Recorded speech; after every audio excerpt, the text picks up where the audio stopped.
What's up, high levelers? It's Andrew, and today we're talking about active transactions within the mobile app. So we all love the point of sale transaction functionality within the HighLevel mobile app, including the Lead Connector mobile app and your white label equivalent. But now we have an update for active transactions. Now, active transactions is going to allow you to see any transactions such as invoices, estimates, payments that are active in the process of getting completed, maybe overdue, and you can manage all of this from the mobile app. So not only will this be helpful for people running point of sale using the mobile app, but you can also just view regular invoices and payments through the mobile app, and you can see which ones are active. You can manage them right from your phone. So let's dive right in.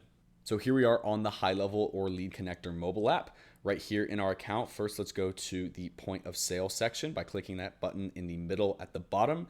Then once we're here, this is a little bit of a different UI, and all we have to do to find the active transaction section is just click the button right in the middle. This will take us to active transactions. This is where we can see transactions that are overdue, invoices that are going to be due coming up like in the next 2 weeks, or ones that are potentially even due today. So you can see all of your active transactions, ones that are going to be happening either now or in the next 2 weeks, or they're overdue. And you can see all of them. As we can see here, we have a few different examples. Now, to manage any of these transactions, all we have to do is select our transaction and then start sliding to the left. And then by doing that, we can either click this button to record payment, we can click the trash can icon to void this payment, or we can click more. Now, when we click the three dots for more, we can click either view invoice at the top, which will take us to our PDF invoice for this customer and this transaction specifically.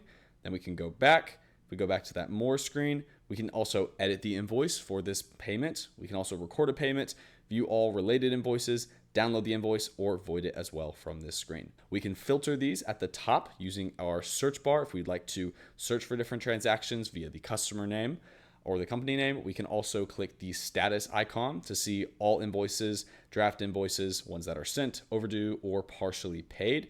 And then we can also filter by due date. So if we just want to see all of our active transactions for this week, then we can filter that, and then we'll see all of our transactions that are going to either be happening this week, that are due this week, or overdue this week. So this is a really great way for us to manage all of our active transactions on our mobile devices. And if you're using the point of sale functionality, even for in-person sales, you can see if payments were declined, if they're overdue. And this is overall just really great for us to manage our business on the go via the POS system within HighLevel's mobile app. This is going to be super helpful for everyone using the mobile app, which is practically everyone on HighLevel. So feel free to share this with other people using the platform. If you have any questions, leave a comment or refer to the help doc. And as always, thank you very much for watching.